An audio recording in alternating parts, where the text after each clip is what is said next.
There is a disclosing our misdeed or negative karma, and within that,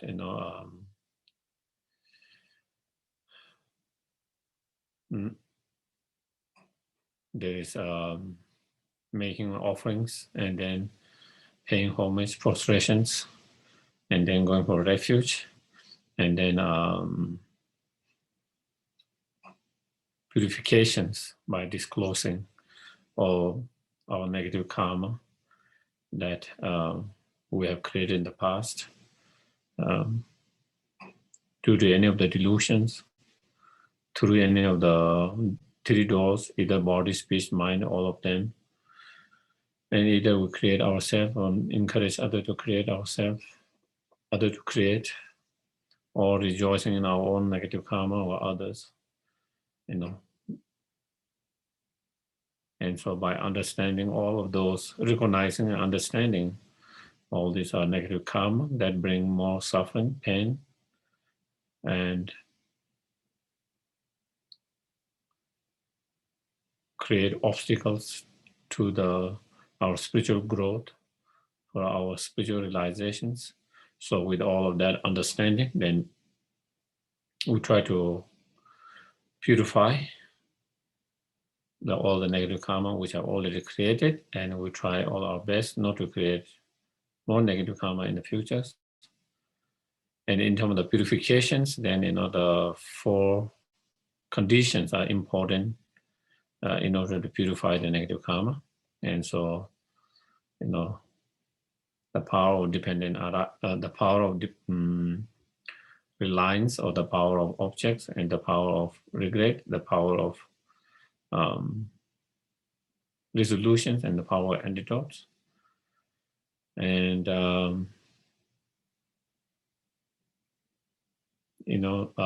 the very beginning, invoking the Buddhas and the Bodhisattvas, the Sangha, and their wisdom and cessation, which is the Dharma, and invoking them, and then requesting them to bless us to be the witness and the object in where we disclose all our negative karma, without any sense of fear, without any hesitations, without hiding anything, that we disclose all, acknowledge all of them, and then we purify, so that is the purifications. And then within that purifications, as we mentioned, here in the chapter 2, the main focus is the second conditions, the opponent power of regret, and that because if there is the strong regret, then resolution will come easily, and then also you will be, if you have strong regret, and you also apply the antidote, the virtues, whatever you can, in order to purify it. So the most important, factor here is the strong regret, in order to purify, in order to make transformations. And so therefore the Shantideva go through that part, mostly on that part. Other condition he touched on without going so detailed, but that is more mainly. And I guess we finished verse number 35, yeah? Is that, yeah, so we are in verse number 36.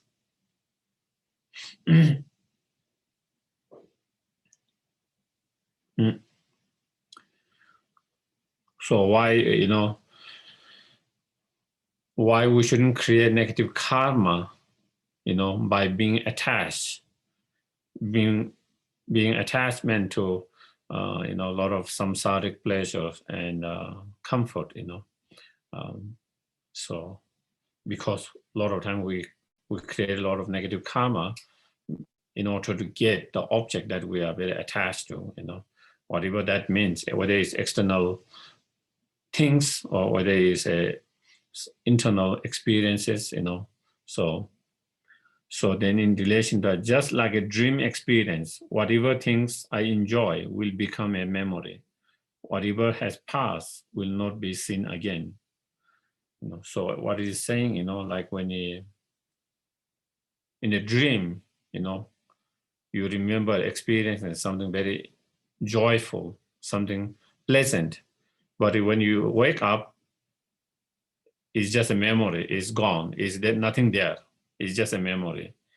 In the same way, when the time comes to end, when we are at the end of our life, everything that we have enjoyed in this life, whatever, you know, whatever we have enjoyed in this life, they all become just a memory at that time, just a memory, just like waking from the dream. There's nothing real, all gone, all has gone, that cannot come back. All is past, it all gone, nothing come back. So it's just like that memory. And so therefore, it's not worthwhile to get so attached to them and thereby creating so much negative karma when it is just like a when it's just like a short memory of a dream, in a dream. So that is what. And so therefore, without being attached to all this comfort and objects, we should try to practice the Dharma as much as possible. And then next one,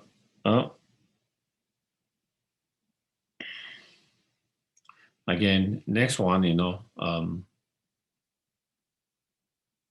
the life is so fragile, so life is so fragile, so unstable, that we can see with our own experience, with direct observations and direct experience. And therefore, we shouldn't create any negative karma in relation to such a fragile life, and therefore regretting all the negative karma that we have created in the past in relation to that. So even within this brief life, life is very short, if you think, we think life is long, but if you think really, life is very short,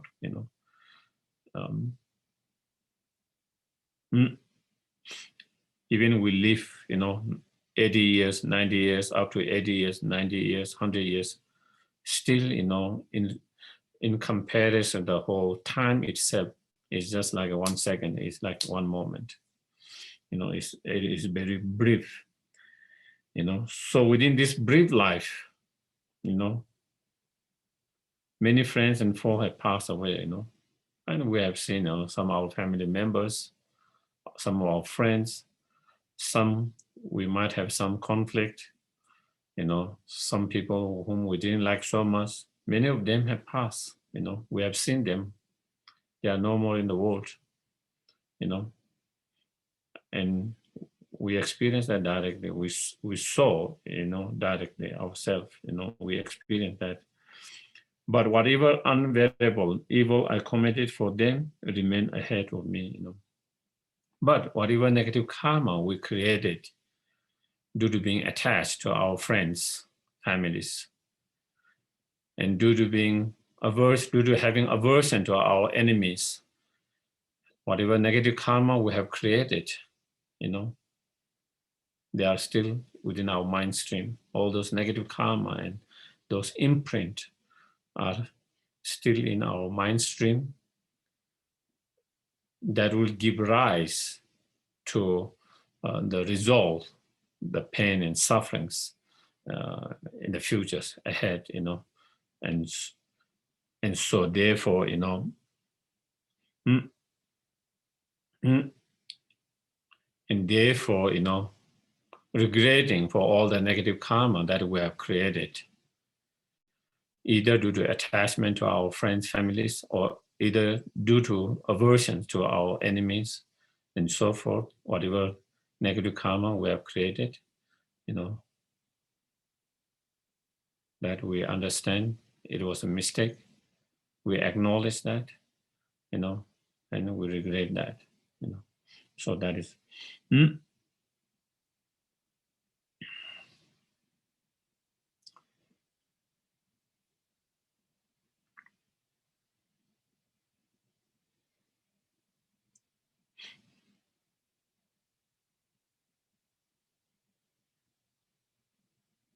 mm.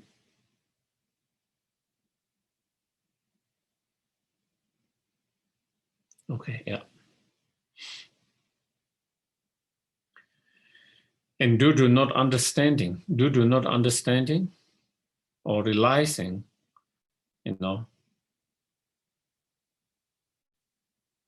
the impermanence of the death, not realizing that death could come anytime, any moment, due to not realizing that, um, and out of not realizing, and then out of, um,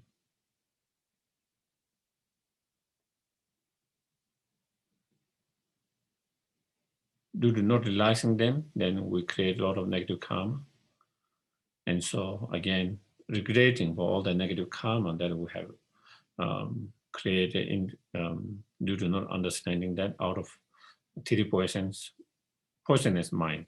And so that is where, thereby, through not having realized that I shall suddenly vanish. If we realize, death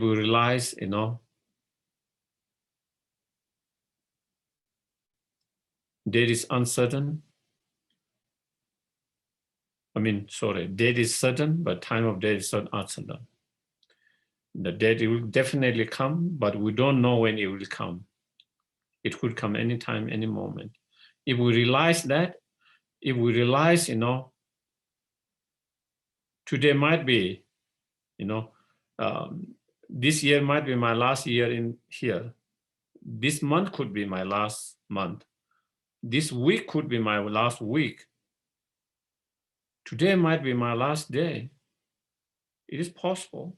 If we realize that, then, we will not create so much negative karma and fight with each others and have so much jealousy and have so much, have too much attachments, too much desire, and then out of those kind of desire, ignorance and aversions, we will not create so much negative karma.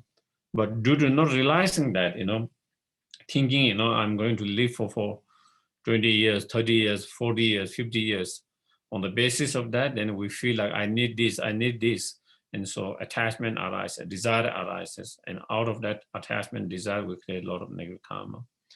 And because we believe that we will going to be live long time, then we think, oh, during those times, that person might create obstacles for my happiness. They can challenge and they can be obstacle for my happiness. Then we have aversion and then anger, and then to that we create so much negative karma. So that is why, not that I not realizing that I shall suddenly vanish. I committed so much evil, so much negative karma out of ignorance. Some of them out of ignorance. Some of them out of lust or desire or attachment, whatever you call, and hate. Some of them anger and hateful thoughts. So due to one of those afflictive emotions, or due to two of them, or due to three of them, we create so much negative karma, through body, speech, and mind, or all of them, and that is because having not realized the uncertainty of the death. The time of uncertainty of death. And so, again, realizing that, by understanding, being aware of that, then, we generate regret and then purify them. Then we generate regret and then purify them. Mm.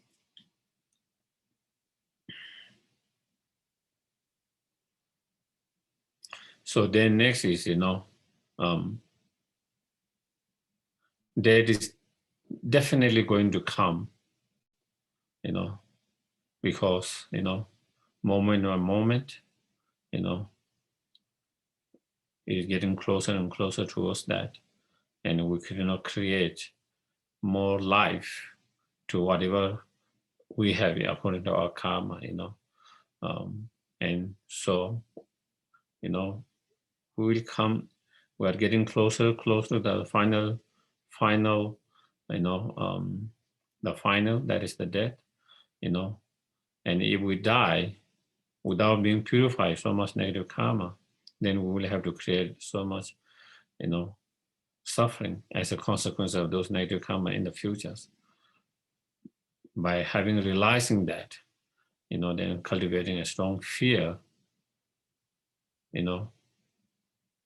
fear of dying with all this negative karma. And through that, then, we regret, and then through that regret, we then try to purify. So that is where remaining neither day and night, life is always slipping by and never getting any longer, So if we have a karma to live 100 years or 90 years, 80 years, whatever you do throughout the day, whether you are sleeping, whether you are walking, whether you are, sitting, or whether you are sleeping, whatever you do 24 hours, the life does not stop for a year. It is always moving. It's like a clock, that keep going. It's always getting closer and closer toward that. Year,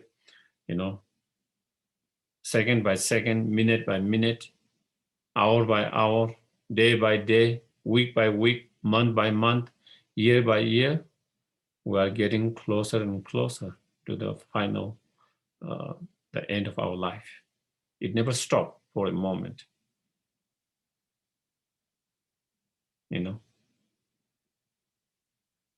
On the other hand, we cannot add more lifespan to than what our karma has, what our karma had, and so therefore definitely we are getting closer and closer to that.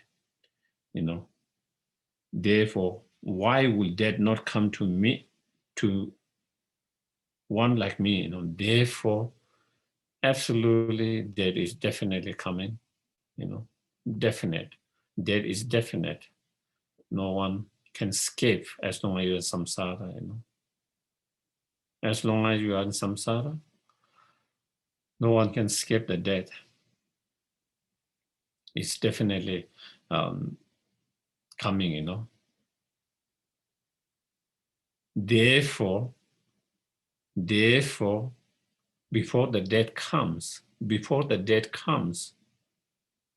there is definitely coming, but we don't know when it's coming. And therefore, before the death comes, we have to purify as much as possible for whatever negative karma that we have created in the past.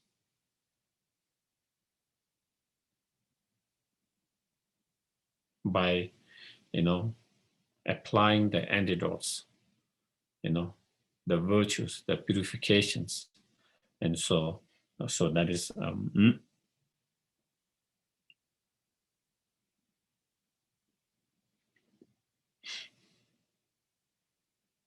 and if we are unable to purify the negative karma before we die, so then even this life, while we're dying, we will be experiencing a lot of sufferings. Not only that we will experience the result of such negative karma in the future, but even in this life, we will be experiencing a lot of negative karma, a lot of pain and sufferings. And so while I'm lying in the bed, so if we have more kind of natural death, while we are lying in the bed, although surrounded by my friends and relatives, even though we might be surrounded by friends and relatives who really care about us, who really love us, who are, who really means to us, even though all of them might be surrounding us, in those last moments of our life, the feeling of life being severe will not experience by will be will not experience by me alone. At that time, the suffering of our suffering of being separated from them will only be felt by ourselves. That suffering that you experience cannot be shared by others. Your loved ones, even they want to take your share of the suffering, still we have to experience by ourselves. That cannot be shared. That cannot be shared. That sufferings will have to be experienced by ourselves. And also same thing, not only the pain and grief of being separated from your loved ones because, and dear ones, but also, physically, whatever suffering that we might be going through, whatever physical pain we are going through, also we have to experience ourselves. It cannot be shared. It cannot be shared. Even they want to be shared, even they want to take it, but, that karma cannot be shared. We have to experience ourselves, by ourselves alone.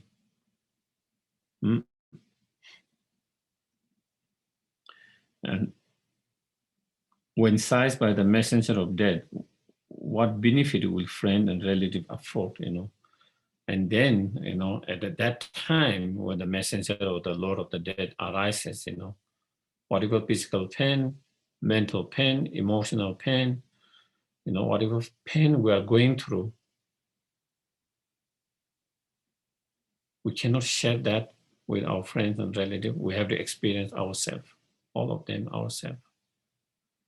Therefore, even from their side, even they want to help you to reduce your pain and suffering, they can't do much. They can't do much. They can only do very little. Therefore, creating so much negative karma in relation to them, is not worthwhile. It's not worthwhile. Due to being so much attached to them, then we create so much negative karma. And we experience the result of those negative karma, and they are unable to help us to not experience that negative karma, karmic result, that pain, that sufferings. They cannot, take it away, even if they wish,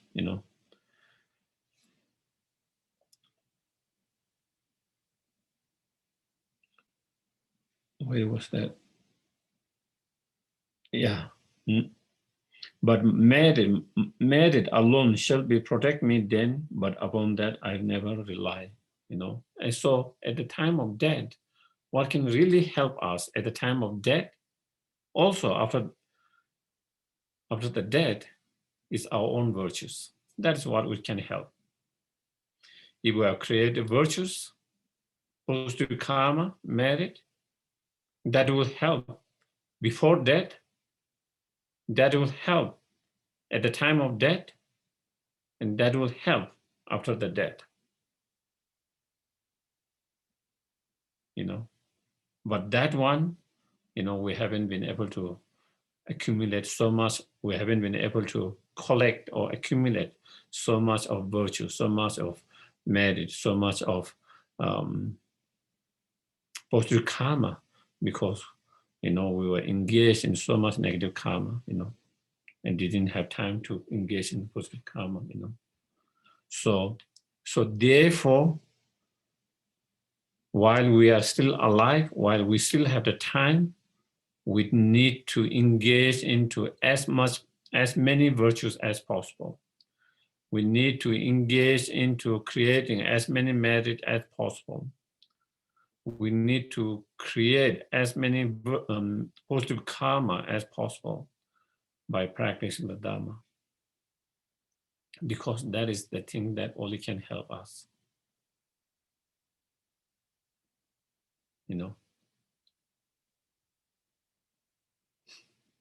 If we have created a lot of positive, if we have engaged in the virtues, and through the practice of Dharma, while we are still alive, our mind will be much more calm, peaceful. We will have much more better tools to deal emotionally, mentally deal whenever we encounter some difficulties, challenges. When we face certain challenges in our life, we will have a better tool to deal with them. So it will make much more easier while we are still alive. At the time of death, when you look back your life, you will have less regret, because you see, you have created less negative karma, or even you have created negative karma, you have purified them, and you see you have been quite virtuous as much as possible. You have been quite, virtues, create a lot of merit, positive karma, and so you don't feel so bad about your life. You think, my life hasn't been so bad. It's not so bad. So you can have more peace, more calm, less regret at the time of death, and that helps you to have more peaceful death, less struggle at the time of death. So it helps at the time of death. And then, of course, after the death, it will help you to have a better and a higher rebirth and situations and experience. And if that being the case, is the Dharma that only help before death, at the time of death, after the death. So therefore, try and purify the negative karma and try to engage into as much virtue and merit and Dharma as much as possible.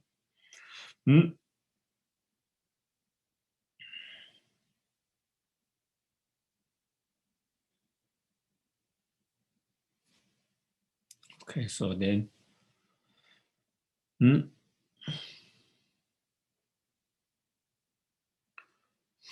then again, regretting for whatever negative karma that we have created in the past. And with that strong regret, again, we try to purify. So, all protectors, so again, calling all the Buddhas and Bodhisattvas that we have invoked for our purification, for our disclosure of all the misdeed and all negative karma, so calling them, all protectors. I so unconcerned, unaware of such terror as this, accumulate a great deal of evil for the sake of this transcendent life,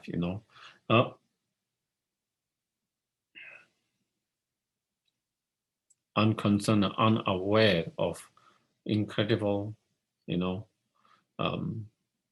result of such a negative karma that can,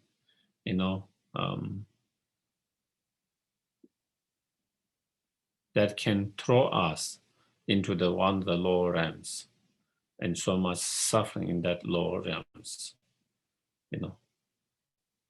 The suffering of the lower realms is such an intense that, even just hearing that sometimes, it panics someone, just by even hearing that, such could be strong suffering due to some of our strong negative karmas, So not being aware of such consequences, not being aware of such incredible suffering consequences, then we have accumulated so many negative karma, so much negative karma, And for what? Why? For what? We create all this negative karma for this transcendent life. the life impermanent that is very so short, the life that is so short, so fragile and so short. For that, we create so much negative karma. So it is not worthwhile. It's not worthwhile. It's like you are creating cause and conditions to experience so much suffering for so long duration for the samsaric happiness of very short thing. Do you get it? It's exchanging these two things. It's like exchanging two things. Exchanging what is for the comfort and the joy of this short life, for the joy and comfort of this short life, we engage into negative karma. And the result of such negative karma is going to be long and much more intense sufferings. So therefore, it is worthwhile. It is worthwhile. And by understanding that it's not worthwhile, and therefore, regretting for what we have done in the past, due to not realizing that, due to not being aware of that. Now we are aware of that. And so we try not to do that in the future. But whatever we have done in the past, then with that regret, again, we purify. We try to purify. And then, why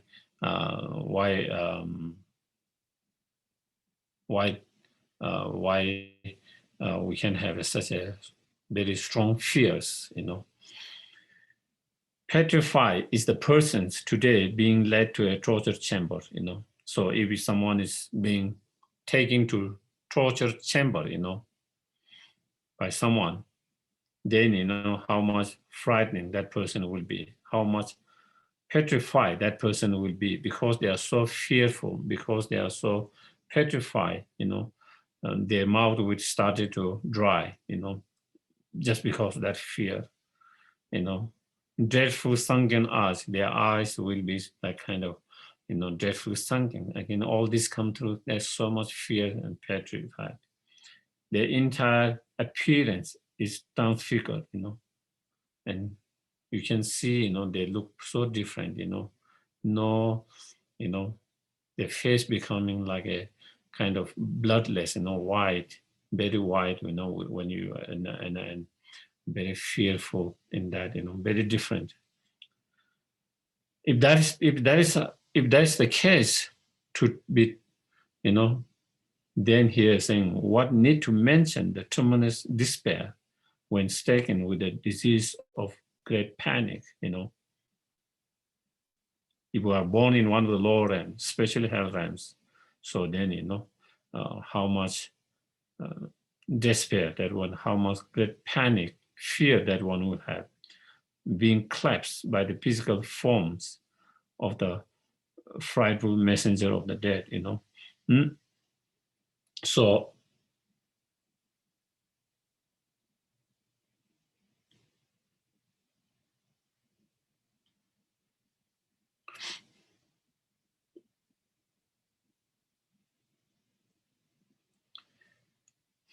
the frightful messenger of death, Lord of the dead comes, and when he take away, and we will have strong negative karma, and through that, then it can, if it low realms as a hell realms, then not to talk about the fear, the frightening, the panic that one will have.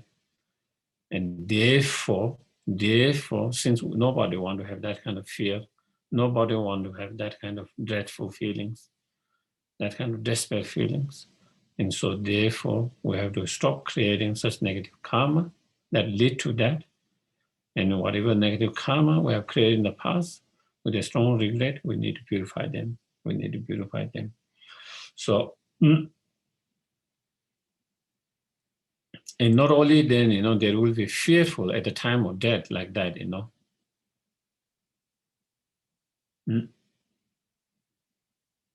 Because, and sometimes it is even said, like if you have a very strong negative karma, if we have created a strong negative karma, at the time of death, sometimes you have very frightening visions. People see things, very frightening things.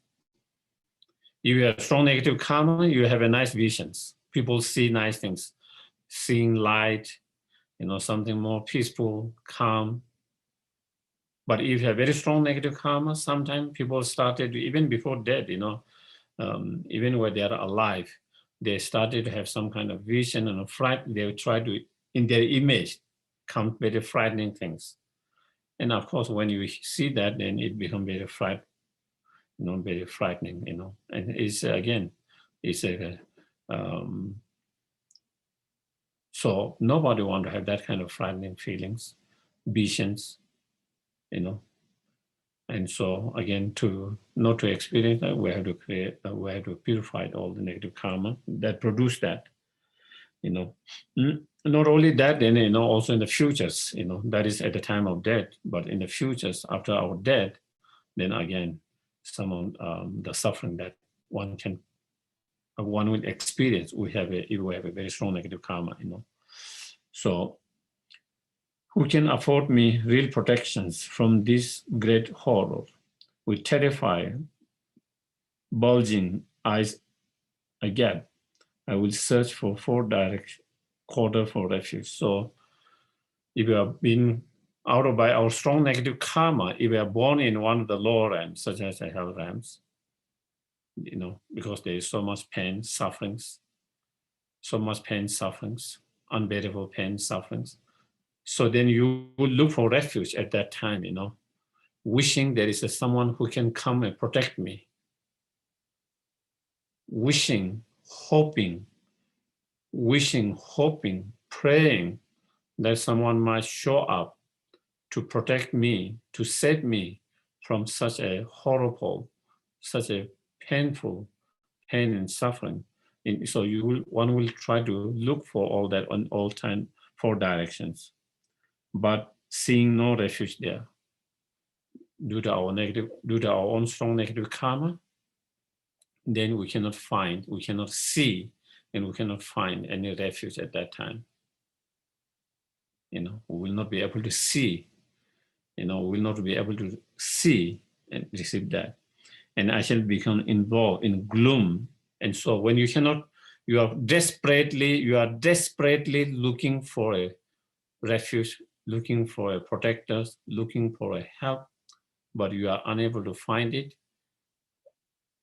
and you are unable to see it, then it become even in your mind, become even, enveloped in a gloom, so much despair and so much suffering and pain. If there should be no protection there, what shall I be able to do? And so, at that time, even you look for refuge, protection, help, due to your karma, strong negative karma, you are unable to find, unable to see that. Nothing you could do about that. Therefore,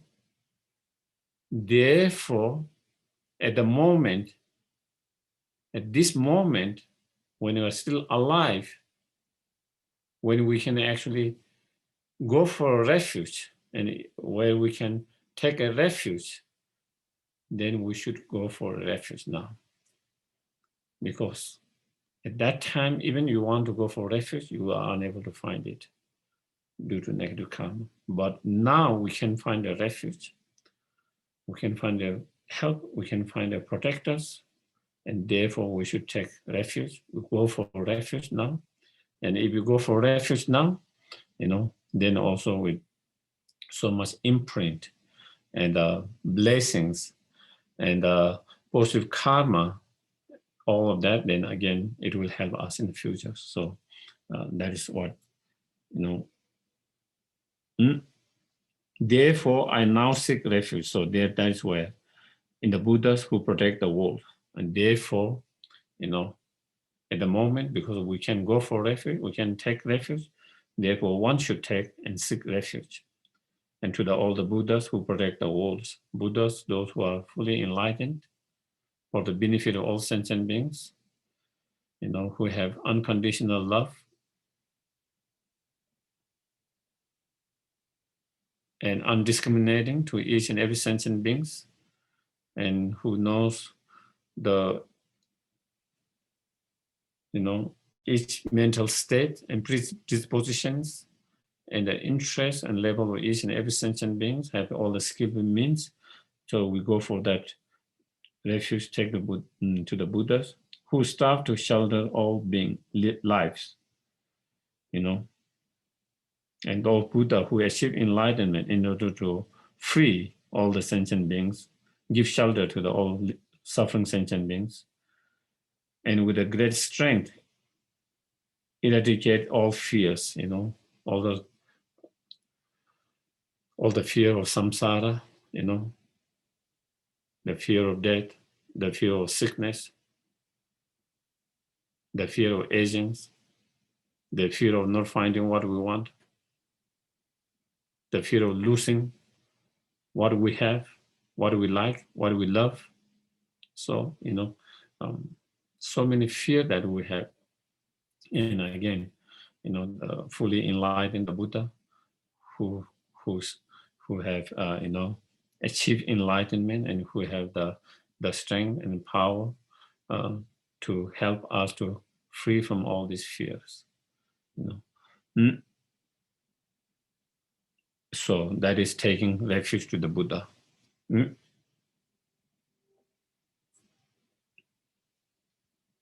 So from here, verse number 48 and few of the words, it is the other conditions, the opening power or reliance or the objects. Okay, so again we spoke about 4 conditions. One of condition of regret, which the author spent that, and then other is one of the other condition or force for purification is going to refuge and generating bodhicitta mind. That is the condition or opening power of refuge object, or in sometimes it is called the opening power reliance. So that is where. So that is going to refuge. So that is first taking refuge to the Buddha, and then next one taking refuge to the Dharma and Sangha. Likewise, I purely seek refuge in the Dharma they have realized. So then, I seek refuge to the Dharma.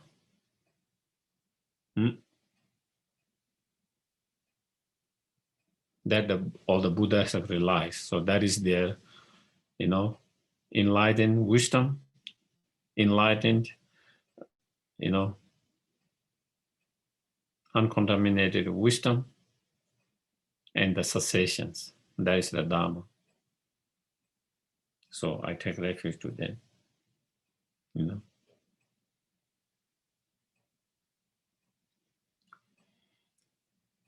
That clear awares the fear of cyclic existence. And it is the Dharma, that Dharma that will protect an individual from the samsara.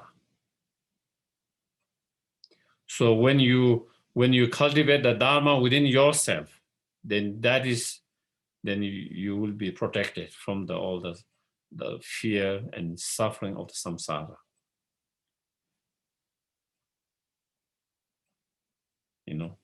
Clear away the fear of samsara.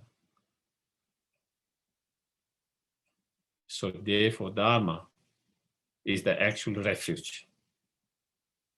Dharma is the actual refuge, and the Buddha is like the teacher who show you how to develop, how to cultivate that Dharma. And the Sangha is like a friend, assistance. And so and also in the assembly of Bodhisattvas. So here the Sangha is the Bodhisattvas. So then taking refuge to the Sangha, to the Bodhisattva Sangha. So, one way of understanding Buddha is like the doctor, who who diagnose your illness exactly and who can prescribe exact treatment.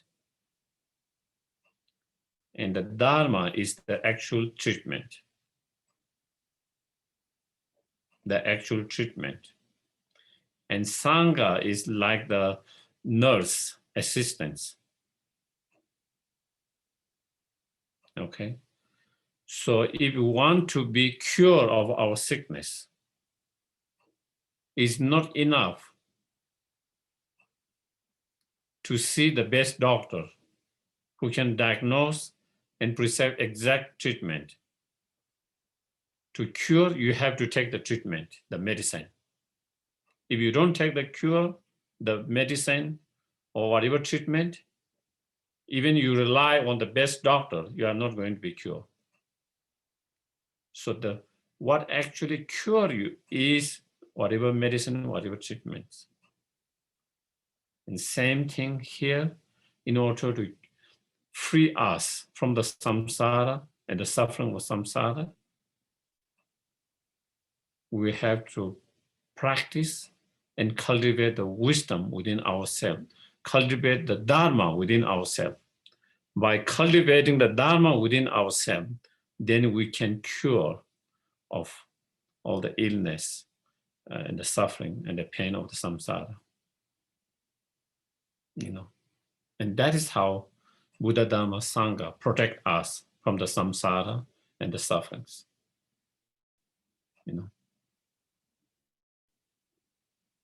For us, even we can, at the moment, even we cannot have the wisdom realizing emptiness. That is the actual antidote to the very root of all the delusion, all the root of samsara, all the delusion and the fundamental ignorance.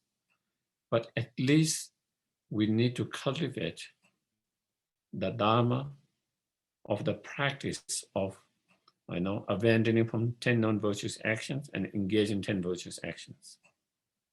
If we can do that, then we don't have to worry about lower rebirth. You don't have to worry about lower rebirth. That practice, that Dharma practice of refraining from 10 non-virtuous actions, engage in 10 virtuous actions, that will protect you from the suffering of lower rebirth. On top of that practice, then if we can cultivate the wisdom realizing emptiness, then that will protect us from the samsara itself. That will help us to free from the samsara and the suffering of samsara. And so that is where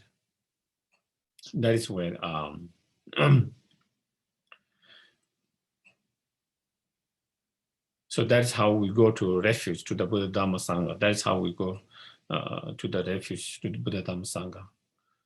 And Sangha is just like a assistant nurse who help us to take right medicine at the right time, right dose, and other things.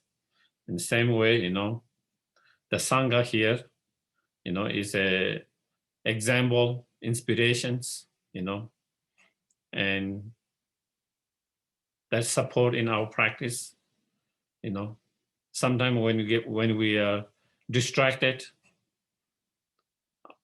our Sangha friend can kind of help us to be, on the right path. Sometimes when we become discouraged, they can help us to give encouragements. Sometimes when we have certain, confusions, misunderstandings, doubt, Sangha can help us through discussions, through their sharing, to overcome some of the confusions, some of the misunderstandings of the Dharma's practice. So that is how the Sangha help. That is how Sangha help. That is how Sangha help to cultivate the Dharma within our mind stream. So, and then, So with that one, 48, then that one is going to the refuge to the bodhisattvas, in general. And next one is taking refuge to a specific bodhisattvas who have made a great, incredible prayers and practice. So it is taking refuge to the 8 great bodhisattvas. So like, you see in the sutras, that Buddha, whenever he gives teachings, especially the Mahayana teaching, a lot of time, the 8 bodhisattvas are around there, the 8 bodhisattvas, the great 8 bodhisattvas. So those are among the bodhisattvas, So I trembling with the fear, so by remembering all our negative karma, by remembering all the negative karma that we have created, and the consequences of such negative karma if we don't purify, by remembering that, then with a trembling with the fear, if I don't purify, then, I will experience consequences of that. That can be very, very, unimaginable, intense suffering and pain. By that, then, that remembering that, then offer myself to the Bodhisattva Samantabhadra. So that is one of the Bodhisattva Samantabhadra. Then it's like taking refuge in them, going for protection in them, like when you are being, chased by someone, and then you run to the, if you see a police, if you run to that, you offer, you jump into that, to protect yourself. Similarly, then offering yourself with that fear to protect yourself from all the sufferings, then you offer to the Bodhisattva Samantabhadra, to Menja Gosha. So that is Menjushiri, Menjushiri known for the Bodhisattvas. Sometimes Menjushiri come in a Bodhisattva form, sometimes in the Buddha's form, So when Buddha is teaching, they come in a Bodhisattva form, or Bodhisattva aspect. So that is, Samantabhadra is known for his incredible offerings. That is why you see King of the Prayers and many others, like the Samantabhadra offerings, I think also here at the very beginning, we also went a little bit. And Manjushri known for his wisdom, Of course, Manjushri is the wisdom. I make gift of my body, so I offer to you. And please take, by offering me, myself, my life, my body to you, please protect me, please take care of me, please guide me. And so thinking with total convictions, I am under your care and guidance, And so when you really do that, then you have less fear. You can really feel you are under the care and guidance and protections of all these bodhisattvas and Buddhas, then you have less fear. Less fear,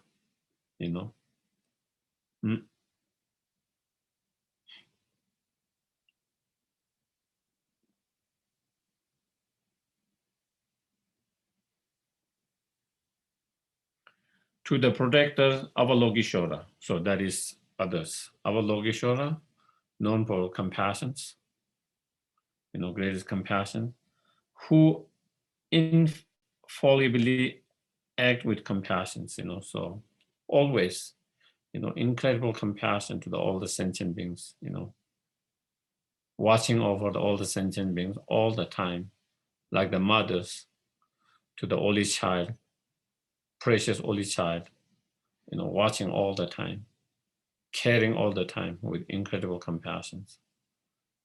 That is why, sometimes you have Avalokiteshvara in the form of 1,000 arms, 1,000 arms, 1,000 eyes, 11 heads.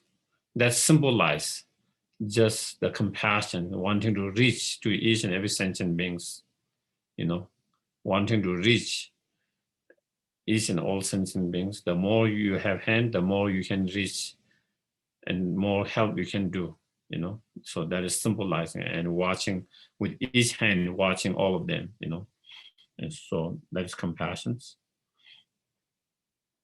I utter a mournful cry, please protect this evil door, So sometime when you see, sometime there are two ways of encouragement,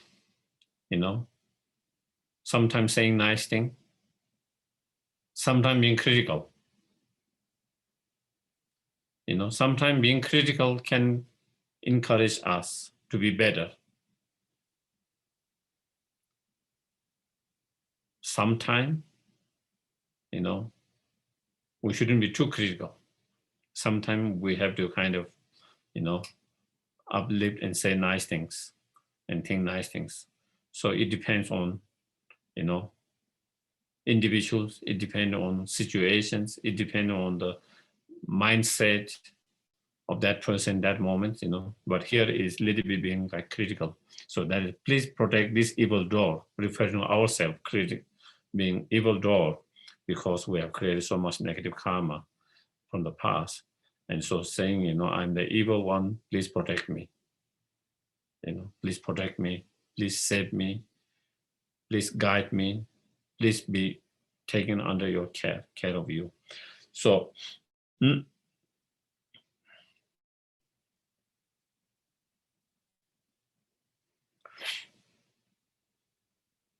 then in the search for refuge, again, going for refuge, to again, more of the Bodhisattvas. So in the first verse, we went, how many, three of them, 3 or 4. Yeah, Samanbhadra, Manjushri, and Avalokiteshvara. And then I cry from my heart for Akashgarbha, so that is other Bodhisattvas, and Siddhigarbha, another Bodhisattvas.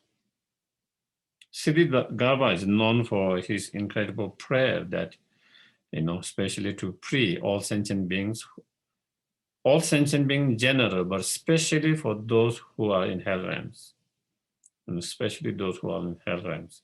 He make incredible prayers to protect them, to save them. So therefore, in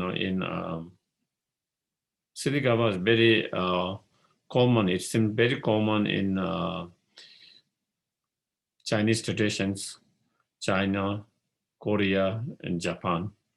You see so many Siddhigarbha's statues all over. And especially like when someone passed away, they make a special kind of offerings and like that. Because of his incredible prayer that he made, And all the compassionate protectors. And so it is not in here, but then there are 2 other Buddhas, Bodhisattvas. The other one is Maitreya. Maitreya is one of them, okay? And then I don't know, Tipanamsal, in Tibetan Tipanamsal, I don't know what the name in Sanskrit, I not know. So Tipanamsal is one, And then Vajrapani come here. It will come here in the verse itself. So therefore, those are the 8 Bodhisattvas, those 8 Bodhisattvas. 2 of them are not mentioned in here, but it include there. So those are the 8 Bodhisattvas. And the next one, and I seek refuge in Vajrapani.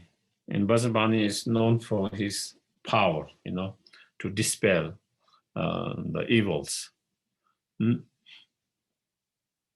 I seek refuge in the Vajrapani, upon the sight of whom all the harmful beings, such as the messenger of death, flee in the terror to the 4 quarters, So again,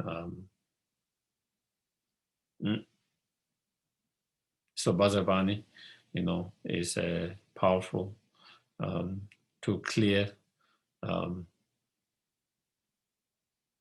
spirit harm and so forth,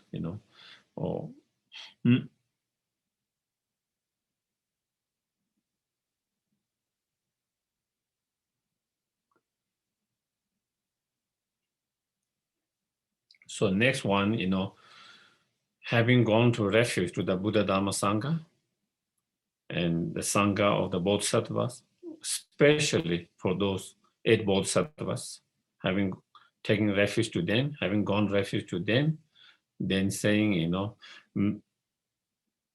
from having taken refuge to or gone refuge to do, I will follow your advice, your instructions, your guidance, So once you go to refuge, it's not enough just for refuge. Then you have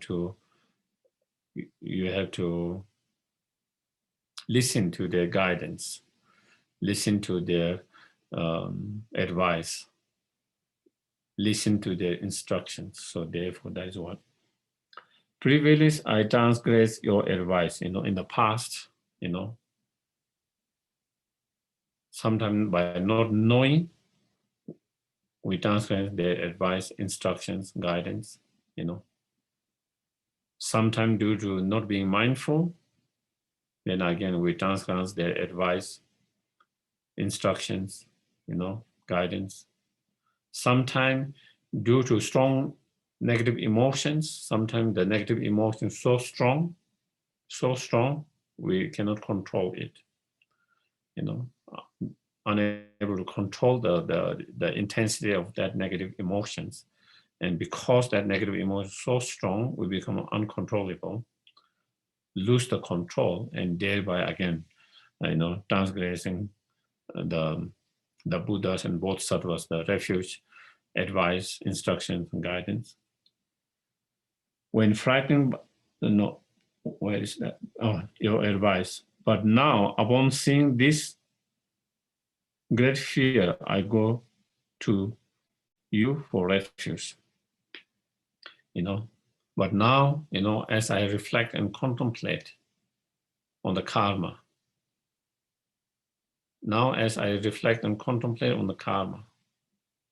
I see how each of those negative karma can produce so much pain and sufferings. So much pain and suffering in this life, so much pain and suffering in the future lives. How each of negative karma would produce 4 types of result.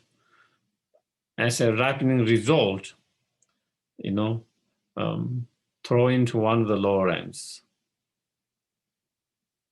As a similar result of experience, I will experience similar result for what harm I have done to others in the futures. As a similar actions for whatever negative actions I did now, that imprint will be in my mind, and I will keep on doing that same act again and again in the futures. As an environmental karmic result, I will experience, unpleasant, different, similar environment harm or effect. And so by understanding the karma, how karma works, and how each of our action produce such a result, now I'm a little bit fearful about it. I didn't realize that before. Now having contemplated, now having understood the Dharma a little bit, and about the karma a little bit, and having contemplated a little bit on that, now I see that, so with that fear, now, I go to refuge to the Buddha Dharma Sangha, now I go to. By doing so, may this fear be swiftly cleared away, then having taken refuge in the Buddha Dharma Sangha, then, all this fear be swiftly cleared away, and there be no more fear of that, so no more fear of that. So again,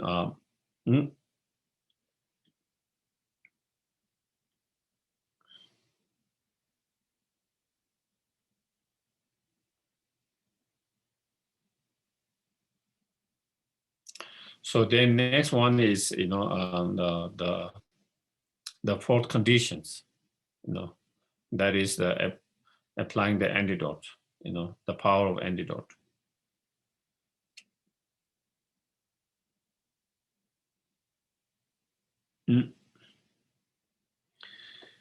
So do you have any questions so far?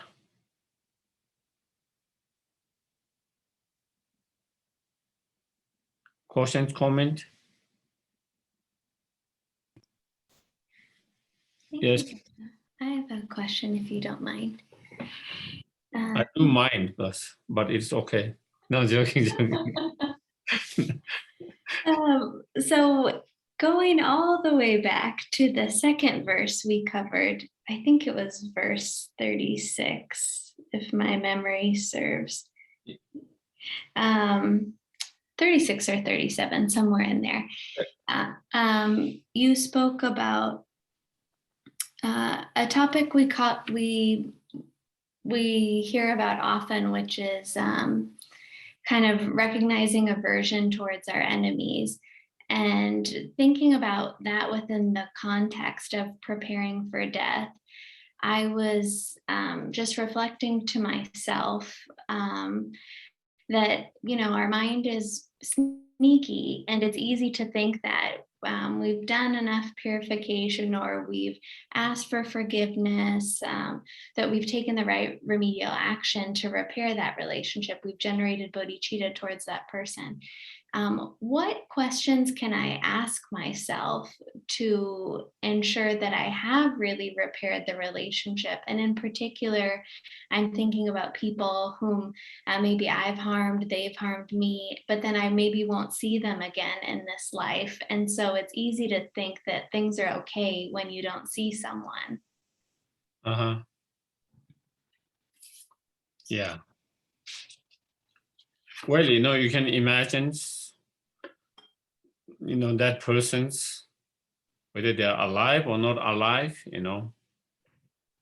saying something bad, nasty, or something that repeating what they have done before, and then just see how your mind responds to that, how naturally your mind responds to that,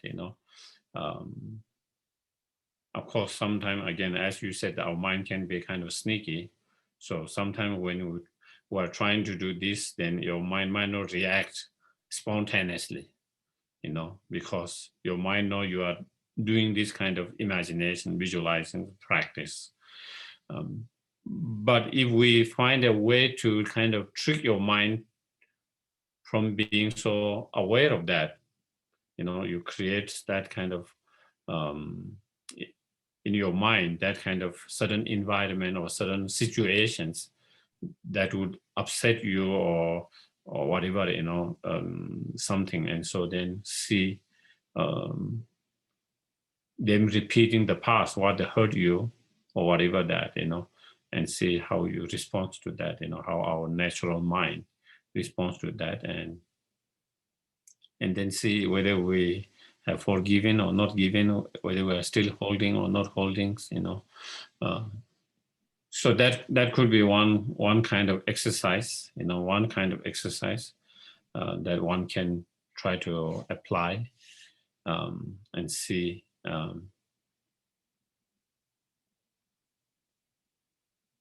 whether our practice has been able to, to let it go and to be able to be forgiven or not, so. Yeah, imagine even people, that person no more here, imagine that person walking in front of you, and acting like what they did before, So then just check and see how you respond, or your mind more than you, how your mind responds to it. Yeah. So that would be one exercise. Yeah. Yes. Yes. Yes. It's my understanding that within the Tibetan tradition, there are lamas that if you think when you're going through death, through those final stages, that if you have a Lama in your life or who has been your teacher, that they can also help walk you through those stages to help you make that passage. Is that still a tradition, and is that still done in some places and in some practices? Yes, definitely, sometime if the Lama is close by, when someone is passing away, they can come and guide the practice, and lead the practitioners. If the Lama is not there, then, it's, again, someone can call, and if they have access to them, they can guide through the phone, lead through the phone, guiding through that. If it's not there, then also someone can send a request, and if the Lama is highly realized beings, then they can also communicate from distance as well, and they might be able to also guide in that way. So those are definitely still, there are Lama who still does. There are students, if they ask for those help, still they do that. There is tradition is still there. But also from the student side, they need to have done those practice a little bit themselves before, Yes. So they are a little bit have familiar with that practice.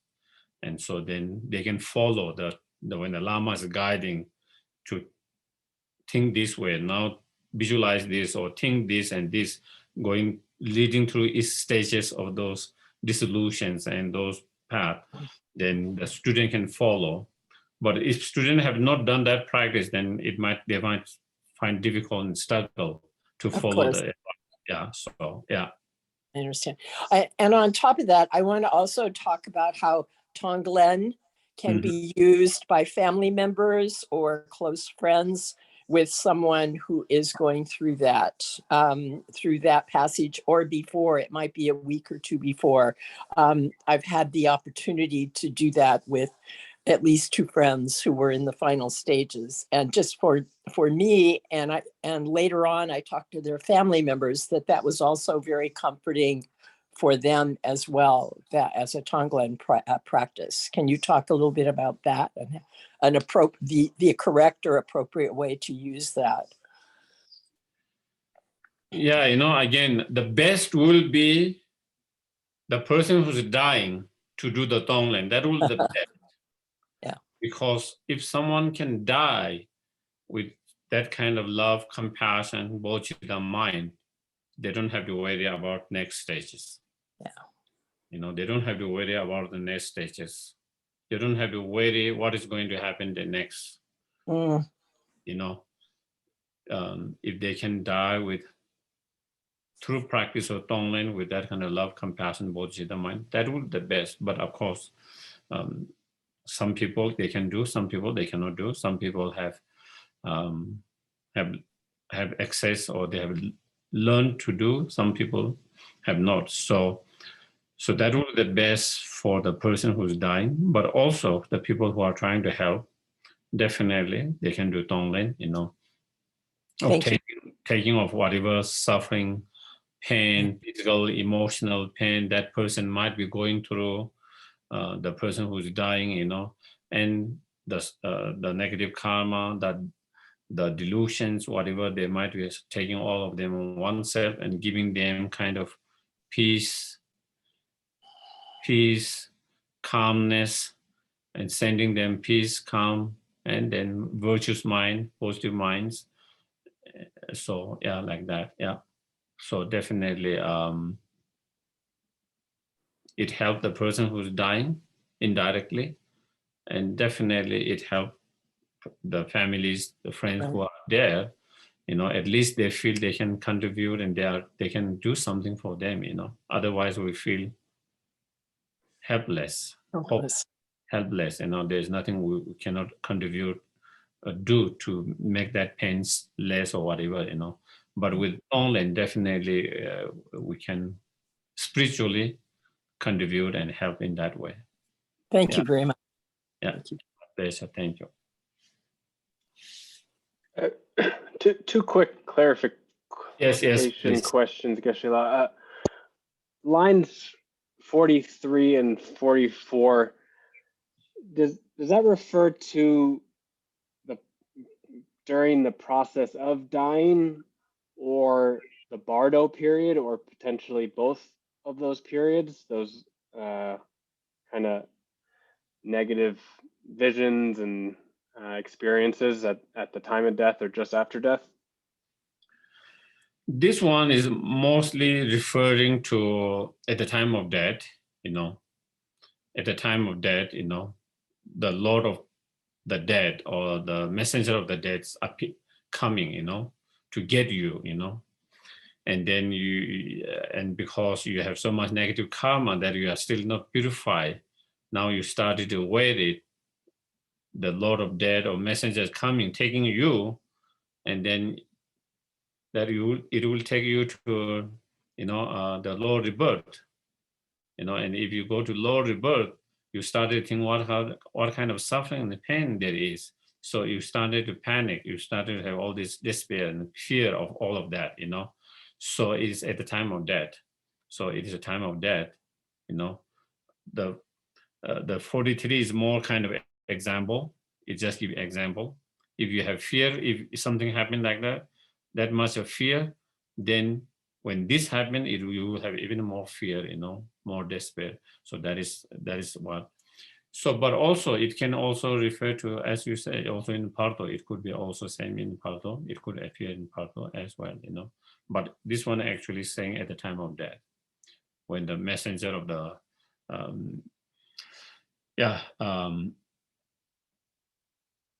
when the messenger of the death comes, and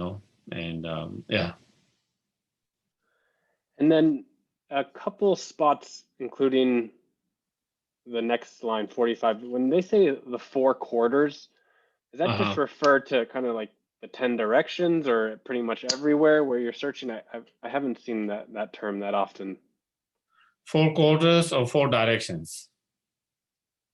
So that means 4 directions, Of course, sometimes we use 4 directions, sometimes we use 10 directions, Thank you. Yeah.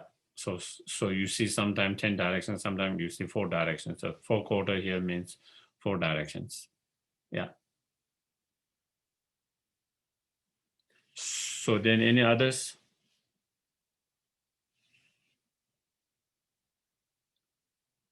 So then, yeah, maybe, because maybe we can finish, there isn't a lot, we can finish the rest next week. So again, if there is any question, comment, I can take one. If not, then we conclude the dedications. Yes. I'll ask another question. Yes. The first class in particular, the verses we were reviewing, clearly some of these verses were pulled into the Bodhisattva's confession of ethical downfalls. And so I was wondering, maybe more from a historical perspective, if you could share, I've never really heard how that prayer was put together, that purification practice. And do you have any information about how this text was formed into that prayer? Which prayer? The Bodhisattva's confession of ethical downfalls. Or what's the other? Or maybe confession to the 35 Buddhas. Yeah, I think this is one of the very earliest texts around 7-8 centuries in India, And if you go to the many of the earliest Indian masters' writings, in terms of purifications, this is one of the most extensive purification the Indian masters have written later. If you go to the sutta, there are certain sutras on that. A couple of sutras on purifications. But then others, you don't see so much of Nagarjuna's in writings, Asangas and others. And so later when the Tibetan masters, or even Indian masters, when they started to kind of compile some practice for certain things, then they took some verses from here and there and like that, So for example, even the verses to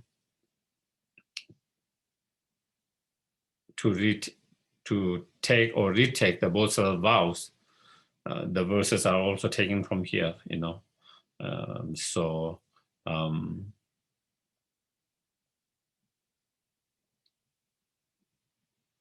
yeah, and then you find within different practices, some of them put by the Tibetan lamas and some of them even Indian masters, and you can see some of the verses were taken from here and there, from the Shantidevas.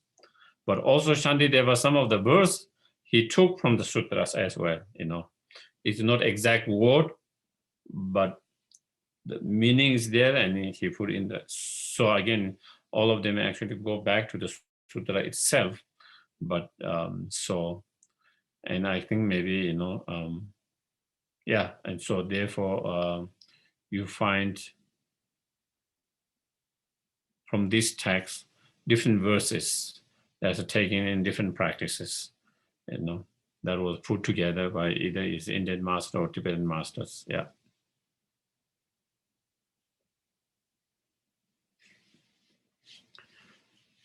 Okay, so then we'll do the dedications.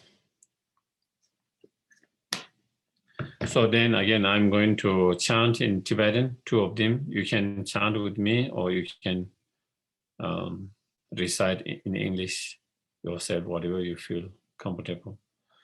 Gyawadi nyo da lama sangye do gyo ne do wa che kya ma le ba e sa la kwe ba sho chan jo sem jo ren po che ma ke pa na ke kyo che ke wa nyam pa me ba ya. Okay.